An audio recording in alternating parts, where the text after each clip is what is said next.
बिस्मिल्लाहिर्रहमानिर्रहीम, अस्सलामु अलैकुम। प्रोग्राम न्यूज़ वन स्पेशल में मैं हूं जवाद कमाल। आज हुकूमत पाकिस्तान की जानिब से कारोबारी हजरात के लिए एक बड़ा और अहम इक़दाम उठाया गया है। वज़ीर आज़म पाकिस्तान इमरान खान ने सनती शोबे के लिए खुसूसी पैकेज का ऐलान किया है। 1 नवंबर से सनतों को मिलने वाली ज़ायद बिजली पर 50% रियायत देने का वज़ीर आज़म पाकिस्तान इमरान खान की जानिब से ऐलान किया गया। और इस मौके पर प्राइम मिनिस्टर ऑफ पाकिस्तान ने कहा कि तवानाई के शोबे के हवाले से पाकिस्तान में कारोबारी हजरात को शदीद मुश्किलात का सामना करना पड़ता है और इसी हवाले से हमें इदराक है कि कारोबारी हजरात की परेशानियाँ क्या हैं। इन परेशानियों को दूर करने के लिए हम ये इक़दाम उठा रहे हैं। और उन्होंने ये भी कहा कि पाकिस्तान में सीमेंट की जो सेल है उसमें रिकॉर्ड इजाफा हुआ है, रिकॉर्ड फ़रोख्त हुई, मोटरसाइकिलों गाड़ियों की फ़रोख्त रिकॉर्ड बढ़ गई। फिर इसके अलावा उन्होंने इस बात का इजहार किया कि बरामदात में इजाफे से मईशत का बोझ कम होगा। कर्ज़ों का बोझ बहुत ज़्यादा है। मुल्क की जो मुआशी सूरत हाल है उसको बेहतर करने के लिए step prime minister of Pakistan की जानिब से लिया गया है। अब सवाल ये पैदा होता है कि ये एक बड़ा और अहम इक़दाम है यकीनन, क्योंकि 50% जो बिजली के बिल का बोझ है वो सरकार उठाएगी 1 नवंबर के बाद से जून तक। तो कितना फ़र्क पड़ेगा कारोबारी हजरात के लिए, ये कितनी अच्छी खबर है। जो मईशत की सूरत हाल है, ख़राब होती मईशत की सूरत हाल, उस हवाले से देखें।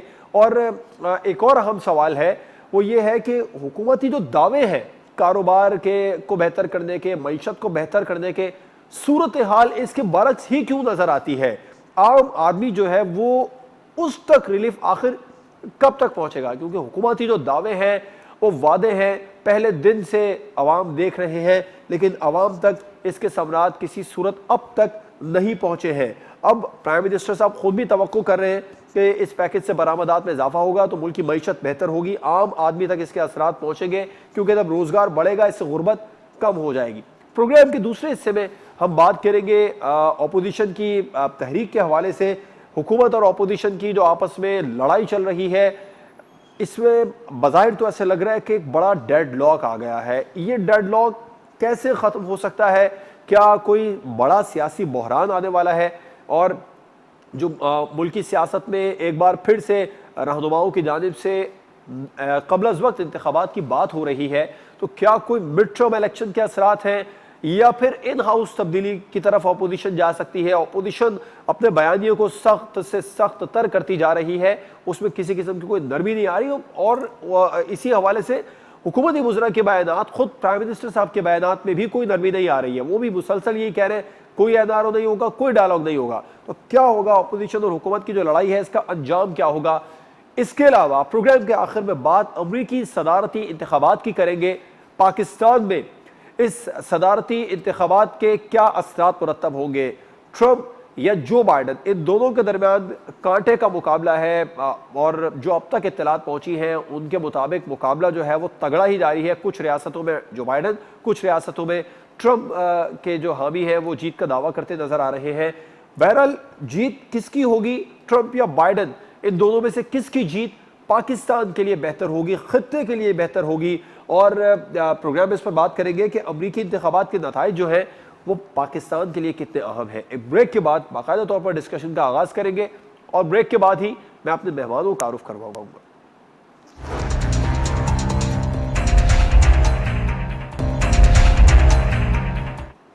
Welcome back. अपने मेहमानों का बाकायदा तौर पर आपसे तारुफ करवाऊंगा। इस्लामाबाद स्टूडियो से हमें ज्वाइन किया है सीनियर तज्ज़ियाकार असद महमूद साहब ने। स्काइप पर हमें ज्वाइन कर रहे हैं सीनियर एनालिस्ट कमर चीमा साहब, और टेलीफोन लाइन पर हमें ज्वाइन करेंगे सीनियर तज्ज़ियाकार अकरम चौधरी साहब। आप तीनों मेहमानों का बहुत शुक्रिया। असद महमूद साहब, आपसे आगाज़ करना चाहूँगा। एक बड़ा अहम इनिशिएटिव हुकूमत की जानिब से लिया गया, सनतों को मिलने वाली ज़ायद बिजली पर अब 50% रियायत गवर्नमेंट ऑफ पाकिस्तान की जानिब से दी जाएगी। वज़ीर आज़म पाकिस्तान इमरान खान ने एक बड़े रिलीफ पैकेज का ऐलान किया है।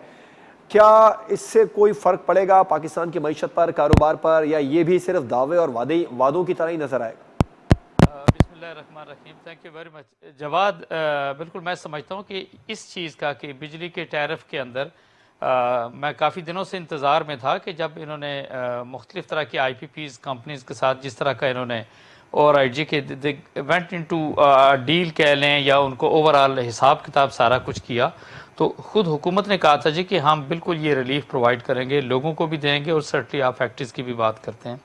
देखें, अगर आप इस वक्त इस रीजन के अंदर आप ये देखें तो मेरा ख्याल है पाकिस्तान के अंदर बिजली सबसे ज़्यादा महंगी है। ज़रूरियात की चीज़ों के अगर हम बात करते हैं, बिजली की तो स्पेशली, या खिदमात की आप बात करते हैं, और नतीजा क्या होता था कि हमारी जो एक्सपोर्ट्स थी विद एवरी पासिंग डे वो मैं समझता हूँ कि नीचे जाती चली गई। तो ये जो हुकूमत का कदम है कि जिसके अंदर उन्होंने मतलब ये सनतों के लिए एक बड़ा बेहतर टैरिफ एक लिहाज से देने जा रहे हैं, मैं ये कहूँगा कि बिल्कुल it will have a very very positive impact. Why? Because वो जो आपकी कॉस्ट है, वो जो आपकी बुनियादी लागत है जब माल आपका फैक्ट्री से आउट होता है, वो उसके अंदर फिर आप इवन इंडिया के साथ या फिर बांग्लादेश के साथ you will be able to compete. और डेफिनेटली इस वक्त तो पूरी दुनिया चले, ठीक है, ओके, कोरोना के का शिकार है, एक लिहाज से फिर लहर आई हुई आपको लग रही है, लेकिन इसके साथ साथ जो आपकी सनती सरगर्मियाँ एक लिहाज से जारी रहेंगी।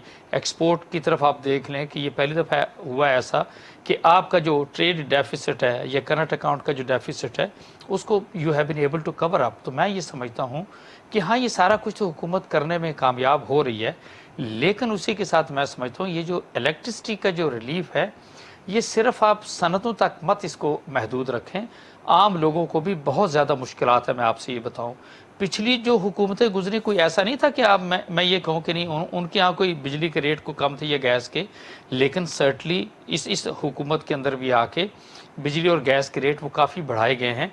और सर्टली ये हुकूमत की जिम्मेदारी आती है कि अगर मैक्रो लेवल के ऊपर इन्होंने अपने इकनॉमिक की जो इंडिकेटर्स हैं उनको अगर बेहतर कर लिया, चीज़ों को कंट्रोल कर लिया, और इवन हफीज़ शेख सेज कि जी हमने पिछले 2-3 महीने से कर्जा नहीं लिया और उसके साथ हम चल रहे हैं, तो मैं समझता हूँ this is a good news. और उसी के साथ मैं समझता हूँ फिर माइक्रो लेवल के ऊपर भी, दो इट इज़ गोइंग टू आप समझते हैं this is a good news. Qamar Cheema साहब, आप भी समझते हैं ये कारोबारी हजरात के लिए, कारोबारी लोगों के लिए अच्छी खबर है? ठीक, चीमा साहब आपकी तरफ भी आएंगे। अकरम चौधरी साहब, आप समझते हैं इस इकदाम से कारोबार की हालत बेहतर होगी?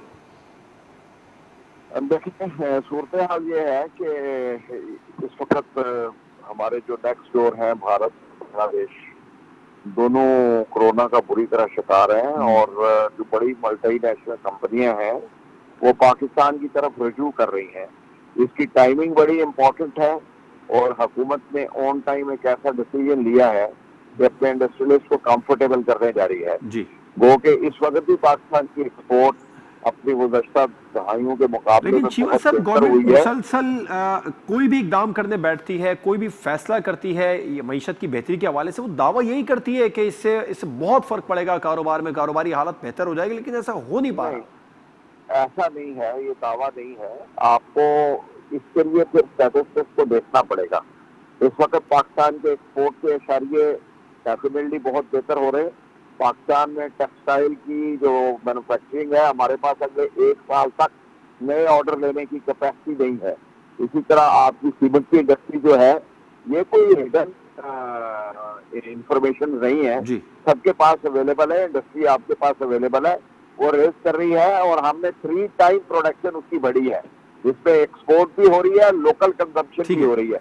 लेकिन इस मुल्क के साथ जुल्म इतना हो चुका है कि इस मुल्क की इकोनॉमिक का, गरीब आदमी का और मुल्क की इकोनॉमी का इतना बुरी तरह इसके साथ जुल्म किया गया है, इसे उठाने के लिए जो तकलीफ कौम को उठानी पड़ रही है, उसके लिए मैं समझता हूँ कौम की हालत बहुत आप समझते हैं माजी की हुकूमतें जिम्मेदार है? मैं वापस आपकी तरफ आऊंगा। कमर चीमा साहब, आप भी समझते हैं कि जैसे हुकूमत ने कहा कि माजी की हुकूमतों के जो मुआहदे थे बिजली के हवाले से, जो आज देखने में मिला, हमाद अजहर साहब ने कहा, उमर अयूब साहब ने कहा, क्या वाकई में माजी की हुकूमतें जिम्मेदार हैं? और जो ये इनिशिएटिव अब हुकूमत की जानिब से लिया गया है, जो बिजली की सनतों को मिलने वाली जायद बिजली है, इस पर 50% रियायत दी जाएगी, इससे वाकई में कुछ फर्क पड़ने वाला है कारोबार पर? देखिए जवाद साहब, पहली बात तो यह है, मैं समझता हूं कि जो माजी की हुकूमतें थी उनका जो बड़ा चैलेंज ये था कि वो जो एनर्जी है, जो गैस और बिजली है, उसको सिस्टम में डालें।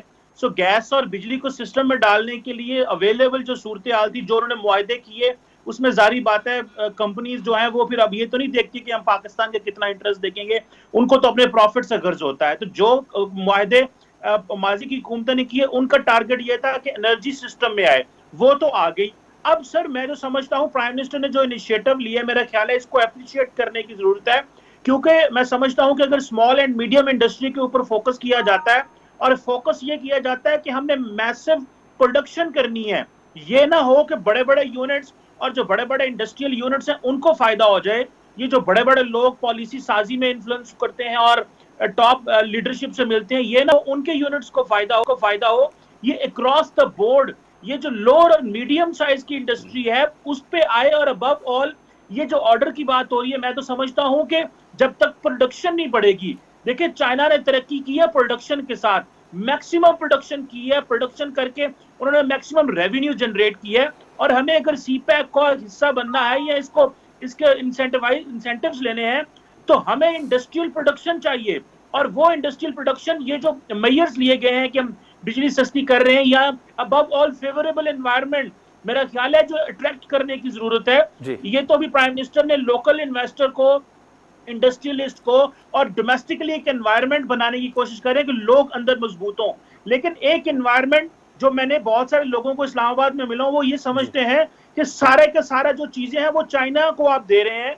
आप मल्टीपल इन्वेस्टर्स को इन्वाइट करें और इन्वेस्टर्स को भी इन्वाइट करें, एक बड़ा फ्रेमवर्क रखें जिसमें एक प्रॉपर जो है वो ट्रांसपेरेंसी के साथ आप जो फॉरेन रेमिट जो डायरेक्ट इन्वेस्टमेंट है जिसे हम एफडीआई कहते हैं वो पाकिस्तान में आए, लेकिन उसमें और ममालिक के लिए भी अपॉर्चुनिटीज हो, ये ना हो। सो मैं समझता हूं कि प्राइम मिनिस्टर बहुत ज्यादा टाइम दे रहे हैं इकोनॉमी पे, जो कि बहुत अच्छी चीज है। लेकिन देखना यह है कि किस हद तक सोसाइटी, मुआशरा, बिजनेसमैन ये बात नीचे तक जाती है, क्योंकि कोरोना के बाद साहब जो पॉइंट उठाया कमर चीमा साहब ने कि चाइना के इन्वेस्टर्स को ज्यादा अट्रैक्ट किया जा रहा है, लोकल इन्वेस्टर्स को गालिबन नजरअंदाज किया जा रहा है। अगर मैं गलत नहीं हूं चीमा साहब, आप यही कहना चाह रहे हैं, क्या इससे इम्पैक्ट पड़ेगा पाकिस्तान के जो कारोबारी हजरात हैं उन्हें भी फर्क पड़ेगा इस इकदाम से या नहीं पड़ेगा?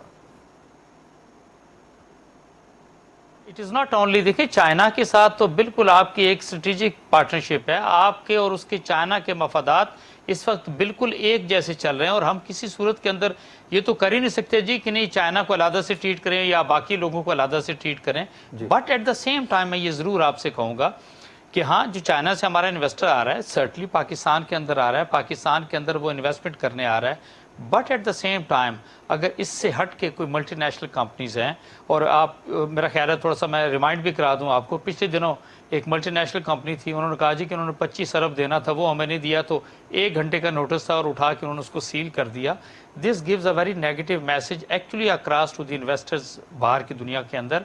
हमें बहुत एहतियात के साथ चलना है, अपने इन्वेस्टर्स का जो है हमने एतमाद को हमें जीतने की ज़रूरत है। हमारे लिए every investor whether it is from China, Russia, middle east, Europe, America से, या फिर अपने लोकल इन्वेस्टर्स क्यों ना जी लोकल तो देखिए ना, लोकल तो बिल्कुल उनको तो सबसे ज़्यादा मैं समझता हूँ कि प्रेफरेंस दी जानी चाहिए। बिल्कुल मैं हकीकत आपसे बता रहा हूँ। वाई? बिकॉज आपका जो लोकल इन्वेस्टर है हकीकत में तो उसको तो किसी तरह का कोई रिलीफ एक लिहाज से मिलता ही नहीं था, और नतीजा ये, बल्कि लोकल इंडस्ट्री को तो उठने का, लगने का पिछली हुकूमतों ने मौका वाकई नहीं दिया।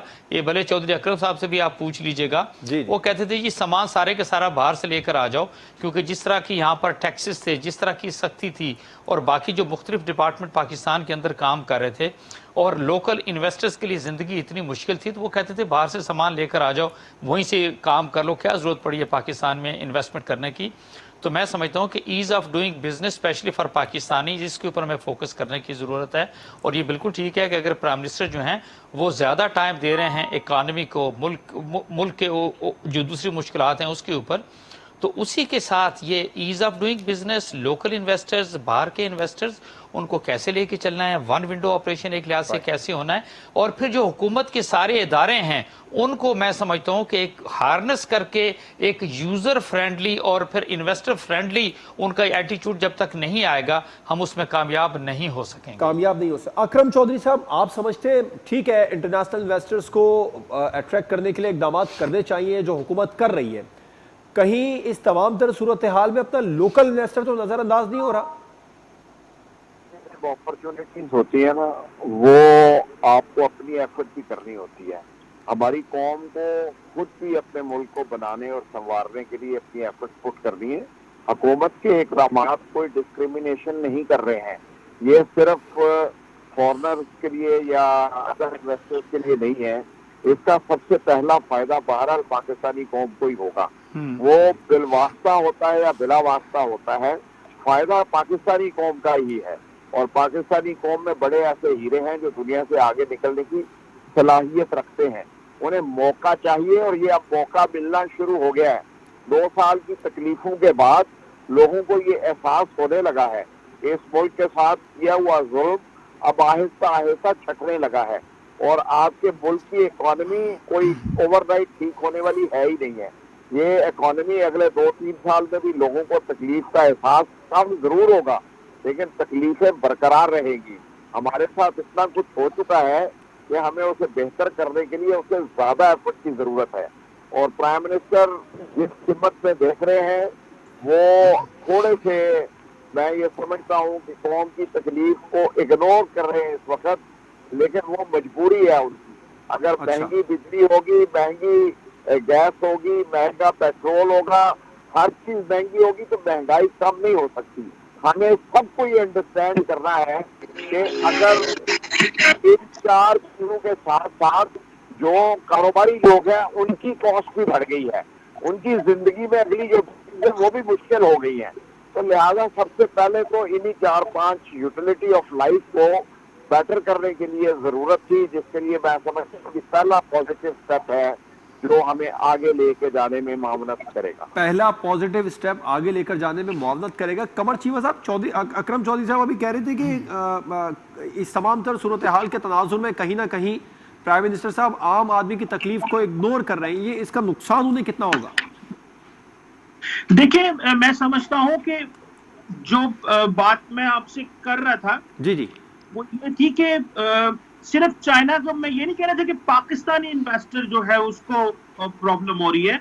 मैं कह रहा था ओवरऑल जो इंटरनेशनल जो सोसाइटी है वो भी इसको महसूस कर रही थी कि हमें भी वो फेवरेबल एनवायरनमेंट मिलना चाहिए। अच्छा, एक तो बात ये ठीक।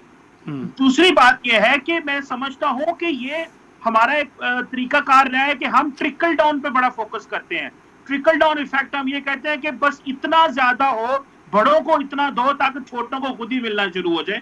लेकिन मैं कहता हूँ ये जो अप्रोच है, इसके साथ साथ ये जो छोटे इंडस्ट्रीज हैं या जो लोग खुद कारोबार कर रहे हैं, जो प्राइम मिनिस्टर ने खुद भी बड़ा इनिशिएटिव लिए हैं कामयाब रोजगार प्रोग्राम के नाम से, कामयाब जवान प्रोग्राम के नाम से, आई थिंक, जिसमें उन्होंने बड़े सारे लोगों को पैसा दिया है और डिफरेंट वो काम कर रहे हैं। ठीक है, अच्छी चीज है। और अबव ऑल ये कोविड-19 के बाद एक इंपॉर्टेंट चीज है ट्रस्ट जीतना। मैं समझता हूँ किसी भी गवर्नमेंट के लिए जवाद साहब जो इंपॉर्टेंट चीज होती है वो कॉन्फिडेंस जीतना होता है, ताकि उस अवाम का कितना कॉन्फिडेंस है अदारों के ऊपर। वो अदारे जिनके पास उन्होंने बिजली का मीटर लेने जाना है, गैस का मीटर लेने जाना है, कारोबार खोलना है, तो कितना टाइम लगता है। देखिए, आज भी पाकिस्तान में बिजली का कनेक्शन लेने के लिए, कारोबार चलाने के लिए अच्छा भला वक्त लग जाता है, जो कि कर्नल साहब ईज ऑफ डूइंग बिजनेस की बात कर रहे थे। हालांकि वर्ल्ड इकोनॉमिक फोरम ने और बड़े बड़े फोरम ने ये थोड़ा अप्रिशिएट किया है, वर्ल्ड बैंक ने भी अप्रिशिएट किया है कि पाकिस्तान ने ईज ऑफ डूइंग बिजनेस में बड़ा जो है वो हम बड़े पॉइंट्स ऊपर आए हैं। लेकिन ये एक एनवायरनमेंट होता है, जिस तरह चीन है ना, चीन का एक एनवायरनमेंट है, वो किस तरह का काम करते हैं, क्या करते हैं, लोगों को अंदर जाके पता चलता है। बाहर से जी बड़ा काम हो रहा है, बड़ी प्रोडक्शन है, बड़ा बिजनेस है। सो ये मेरा ख्याल है एक ओवरऑल कॉन्फिडेंस इतना और एनवायरनमेंट देना कि भाई ये जो कारोबार का एनवायरनमेंट, ये कहना कि मैं कारोबार करूंगा, ठीक है, ये अच्छा इकदाम है पाकिस्तान कारोबारी हजरात के लिए। इसमें मैं एक जवाद एक चीज कहना चाहूंगा। जी असद महमूद साहब, इन्होंने बड़ी अच्छी बात कही है कि लोगों के अंदर भी एक लिहाज से एटीट्यूड इस तरह का होना चाहिए कारोबार करने का, ये काम करने का। मैं आपसे बताऊं, पंजाब के अंदर अगर आप सियालकोट चले जाएं या फैसलाबाद चले जाएं, आप जब वहां जाना शुरू करते हैं, घूमना शुरू करते हैं, फैक्ट्रीज में जाते हैं, यू फील कि नहीं यार आपको कोई ना कोई काम करना चाहिए। वाई? बिकॉज इन दोनों शहरों के अंदर वो कल्चर नजर आता है कि हर शख्स काम करना चाहता है किसी भी कैपेसिटी के अंदर। इसको मेरा ख्याल है हम तमाम पाकिस्तानियों के अंदर ये जज्बा लाने की और ये इसको फॉलो करने की जरूरत है। अब ब्रेक के बाद कता कलामी की मादत चाहूंगा असद महमूद साहब। ब्रेक के बाद हम बात करेंगे पाकिस्तान डेमोक्रेटिक मूवमेंट की हुकूमत और अपोजिशन की लड़ाई जारी है, उस लड़ाई की, क्योंकि पीडीएम ने 13 दिसंबर को लाहौर में जलसे का ऐलान कर दिया। तो पीडीएम अब लंबी इनिंग खेलने के लिए तैयार है। हुकूमत की तरफ से भी किसी किस्म का कोई नरमी नहीं दिखाई जा रही। तो क्या कोई डेडलॉक आ गया, मुज़ाकरात के तमाम दरवाजे बंद हो गए, मिड टर्म इलेक्शन के इम्कान है या नहीं है? एक ब्रेक के बाद पर बात करें।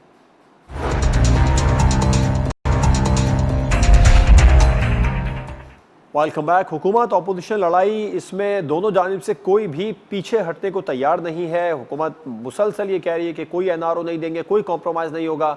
और अपोजिशन ने भी अब इस तमाम तर सूरत हाल में 13 दिसंबर को अगले जलसे का ऐलान कर दिया है। पंजाब का सियासी मरकज़ लाहौर में जलसा करने जा रही है अपोजिशन, और पाकिस्तान मुस्लिम लीग नून इस जलसे की मेज़बानी करेगी। क्या होगा, क्या कोई बड़ा सियासी बहरान आने वाला है? आप क्या समझते हैं अकरम चौधरी साहब, कोई डेडलॉक हो गया मुकम्मल तौर पर? जवाब साहब, कोई डेडलॉक नहीं है। पाकिस्तान की तारीख की पहली हुकूमत है जो साबका हुकूमत के बिल्कुल एंटायर डिफरेंट एजेंडे पर है। ये दोनों कभी इकट्ठी हो नहीं सकती, और इमरान खान जिस स्पिरिट के साथ काम करने के आदी है, उसमें ये मुमकिन ही नहीं है कि वो इस अपोजिशन के साथ टेबल पे बैठ जाए। वो बेहतर समझेगा कि इक़्तिदार से बाहर चला जाए। वो हमेशा से ये बिलीव करते हैं कि पाकिस्तान की तबाही और बर्बादी में करप्शन का सबसे बड़ा हिस्सा है, और वो इस करप्शन का मौजूद पाकिस्तान पीपल्स पार्टी को और मुस्लिम लीग जमात से समझते हैं। वो ये समझते हैं कि पाकिस्तान में 85 की रजीम जो है वो टोटल करप्ट रजीम है, और उसने इस मुल्क का बेड़ा गर्क किया है, और उनका इस रजीम के साथ किसी भी लेवल पे बैठने का कभी कोई ख्याल भी नहीं है। और मैं ये समझता हूँ तो सूरत हाल फिर डेडलॉक की तरफ जा रही है ना। अब अपोजिशन तो चाह रही है कि उनके साथ कोई बातचीत की जाए। इस अपोजिशन के पास सवाए एहतजाज और अपनी यानी जो रिलीफ की कोशिश है, उनके पास तो कुछ है नहीं। हुकूमत को इस अपोजिशन से किसी किस्म का थ्रेट नहीं है, और पब्लिक की मोटिवेशन आप देखें, इतनी महंगाई है, इतना बुरा हाल है कि हम सब कहते हैं कि लोग परेशान हैं, लोग बस दवाएं देते हैं, लेकिन इस अपोजिशन के साथ नहीं है वो आवाम।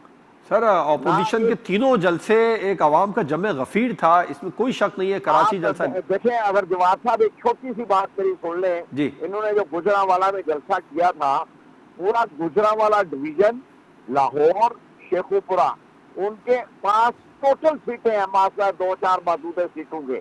उसके बावजूद अगर आप 50,000 या 1 लाख का जलसा करते हैं, और वो भी ऐसी सिचुएशन में जब पब्लिक का सेंटिमेंट हुकूमत के खिलाफ हो महंगाई के हवाले से, और हुकूमत को नाअहल भी समझते हो कि वो महंगाई को कंट्रोल करने में नाकाम हुई है, आपको पब्लिक नजर नहीं आई वहां पे। वहां आपको पॉलिटिकल जमातों का वर्कर नजर आया है। अच्छा। ये तो पॉलिटिकल जमातें इतनी हैं कि इनका अपना अपना वर्कर मौजूद है कि ये उसको मोटिवेट करने के लिए, तहरीक चलाने के लिए भी काम कर रही है। अभी इसमें पब्लिक पार्टिसिपेशन नजर नहीं आ रही। हाँ, अगर हुकूमत ने महंगाई के ऊपर फोकस ना किया, गरीब आदमी की जिंदगी को आसूदा करने पर काम न किया, तो फिर किसी हुकूमत को कोई नहीं बचा सकता, क्योंकि 22 करोड़ आवाम की जिंदगी को आसान बनाना इस हुकूमत की जिम्मेदारी है, वरना ये हुकूमत तमाम अच्छे इशारियों के बावजूद नाकाम हो जाएगी। कमर चीमा साहब, आप समझते हैं कोई डेडलॉक हो गया है, कोई बड़ा सियासी बहरान आता आप देख रहे हैं, और जो कबल अज़ वक्त इंतखाबात की बातें हो रही है, अब एक बार फिर से शुरू हो गई है, इसके कोई इम्कानात है पाकिस्तान? देखिए, मैं तो ये तो डेडलॉक तो ये चलेगा, ये जैसा है ये वैसे ही रहेगा। अच्छा। मेरा ख्याल है कि ये मार्च तक जो सियासी जमात अगर जैसा है वैसा ही रहेगा, तो इसका मतलब है हुकूमत को नुकसान और अपोजिशन को तो इसका मजीद बूस्ट मिलने वाला। अपोजिशन तो यही सिचुएशन चाह रही है कुछ अर्सा मजीद। देखिए धरनों का और जलसे जुलूसों का हमेशा हुकूमत को नुकसान होता है जी। और देखिए अभी जलसे जितने जलसे हुए हैं, आप क्या समझते हैं, क्या ऑपोजिशन ने अपना बयानिया नहीं डेवलप किया? सच्चा झूठा जैसा भी है, लेकिन उन्होंने अपना टाइम तो लिया, मीडिया ने उनको टाइम दिया, सोशल मीडिया पे वो मौजूद रहे, उन्होंने एक महाज खड़ा करने की कोशिश की। गवर्नमेंट अब सोच रही है कि हम भी जलसे करें। प्राइम मिनिस्टर मेरा ख्याल है 7 नवंबर को हाफजाबाद में जलसा करने का प्लान कर रहे हैं। सो ये जो चीजें हैं कि ये मुहाजरा ही बढ़ेगी प्राइम मिनिस्टर के लिए और पीटीआई के लिए, मुश्किलात तो पैदा होंगी, लेकिन इंपॉर्टेंट चीज ये है कि अगर ये सियासी जमातें इस तरह गली गली जाती हैं, मोहल्ले मोहल्ले शहर शहर जाते हैं, तो जाहिर बात है हुकूमत के लिए एक मुश्किल वक्त होगा। लेकिन अगर इमरान खान साहब तैयार हैं कि जिस तरह उन्होंने नवाज शरीफ साहब ने कोई परवाह नहीं की थी और बस ये चलता रहा था, तो इस तरह ये भी चलता रहेगा। लेकिन मुझे ऐसे लगता है कि इसका नुकसान हो सकता है कारोबार की तरफ, क्योंकि जब पॉलिटिकल इंस्टेबिलिटी किसी मुल्क में होती है तो वो इकोनॉमी के ऊपर भी, ग्रोथ के ऊपर भी फर्क डालती है। सो आइंदा आने वाले दिनों में अगर इमरान खान साहब थोड़ी पॉलिटिकल मैग्नेनिमिटी शो करें, लेकिन चीमा साहब, अगर मियां नवाज शरीफ साहब ने फोकस नहीं किया था, वो 3 चीजों को तो मुकम्मल तौर पर अब भी अपने जलसों में बेच रहे हैं या बात कर रहे हैं उसकी। वो ये कि पावर सेक्टर में की जो सूरत हाल थी उनकी गवर्नमेंट से पहले वो बेहतर हुई, इन्फ्लेशन को उन्होंने काफी हद तक, उनकी हुकूमत ने, वो ये दावे भी करते हैं और ऐसा नजर भी आया क्योंकि पाकिस्तान की तारीख में 2016 को सबसे महंगाई के हवाले से सस्ता साल और 2010 को सबसे महंगा साल करार दिया जाता है। अच्छा, वो फिर ये कहते हैं ये तमाम तर इकदाम जो है कारोबारी हजरात के लिए पीएमएलएन ने उठाए। मौजूदा हुकूमत के पास ऐसा कुछ कहने के लिए नहीं है आवाम में।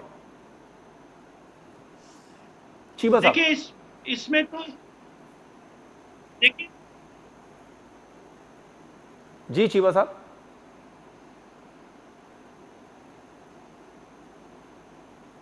ठीक, मैं चीमा साहब वापस आऊंगा आपकी तरफ। असद महमूद साहब, ये ऑपोजिशन और हुकूमत के दरमियान को बड़ा डेडलॉक हो गया है, कोई मिड टर्म इलेक्शन होंगे, इनाउंस तब्दीली की तरफ जाएंगे क्या अब ये लोग? मैं आपके सवाल का जवाब भी दूंगा। सारा दिन, मैं अच्छी तरह मुझे पता है, चंद साल पहले तक सारे पाकिस्तानी टीवी देखते रहते थे, शाम को भी टीवी के सामने बैठे होते थे। It was absolutely a new world to them कि जी हाँ, आपके पॉलिटिकल लोगों को देखते थे। मैं लीडर कभी इनको नहीं कहता, they don't have the leadership qualities. So ये पॉलिटिशियंस थे, ये देखते थे, इनको अंदर जाके देखते थे।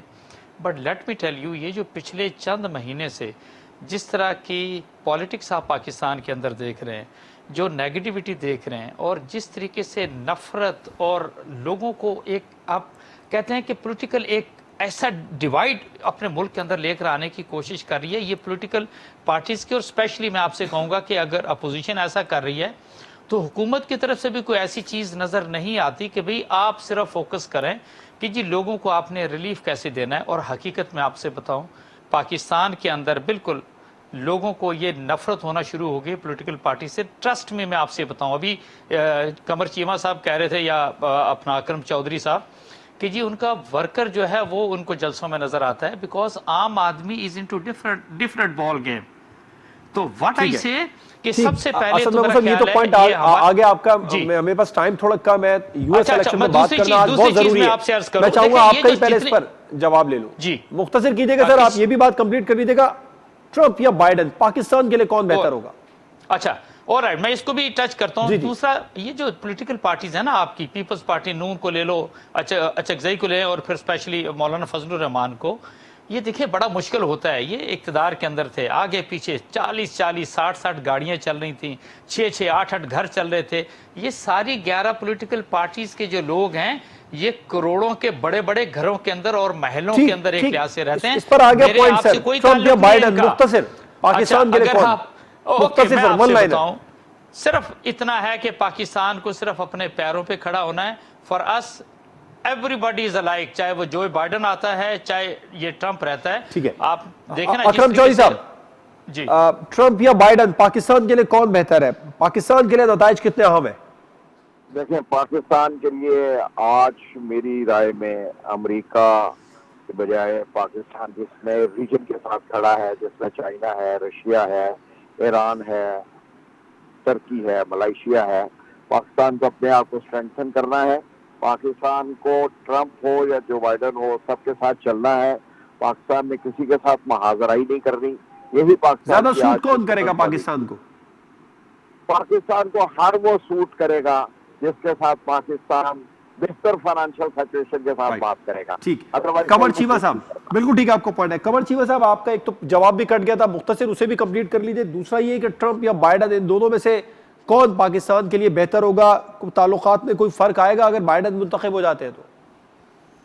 देखिए, मैं समझता हूँ बाइडेन आए या ट्रंप आए, पाकिस्तान को कोई फर्क नहीं पड़ेगा, क्योंकि आपको पता है उनकी जो फॉरेन पॉलिसी है वो स्टेट डिपार्टमेंट और डिफेंस डिपार्टमेंट एस्टैब्लिश करता है, और पाकिस्तान के हवाले से उनका एक हिस्टोरिकल लेंस है देखने का, और वो उस हिस्टोरिकल लेंस से ही पाकिस्तान को देखते हैं। सो मेरा ख्याल है कि जो पाकिस्तान की गवर्नमेंट है, इसको देखना है कि ये क्या अपॉर्चुनिटीज नई तलाश कर सकते हैं अमेरिकन गवर्नमेंट के साथ इंगेज करने में, जो कि अदर देन सिक्योरिटी भी हो, क्योंकि हमारी जो उनके साथ मैक्सिमम इंगेजमेंट है वो सिक्योरिटी है, और अफगानिस्तान के मामला ठीक होने के बाद वो भी एक उनकी हम पे डिपेंडेंस खत्म हो जाएगी। सो हमें एक नए एवेन्यूज तलाश करने हैं जो लॉन्ग टर्म रहे, क्योंकि आपको पता है अमेरिका बहादुर पूरी दुनिया में उसके फुटप्रिंट्स हैं, तो उनके साथ हमें एक पाकिस्तान का लार्जेस्ट ट्रेडिंग पार्टनर भी है। सो पाकिस्तान को थोड़े से नए एवेन्यूज तलाश करने पड़ेंगे, और मेरा ख्याल है इसके लिए जो इमरान खान साहब का और जो जनरल बाजवा ने विजिट किया था वो बहुत अहम है, और उसके ऊपर मेरा ख्याल है काम हो रहा है। इकोनॉमिक डेवलपमेंट और ग्रोथ और जो बिजनेस के हवाले से जो डेवलपमेंट है वो काफी हो रही है। बिल्कुल ठीक है। कमर चीमा साहब, अकरम चौधरी साहब और असद महमूद साहब, आप तीनों का बहुत शुक्रिया प्रोग्राम में हमारे साथ मौजूद थे। प्रोग्राम आपने देखा नाजरीन, अमेरिका में इंतखाबात जारी कशीदगी के खात्मे के लिए पाकिस्तान के लिए भी ये इंतखाबात इंतहाई अहम है। इजाज़त दीजिए, अल्लाह हाफिज़।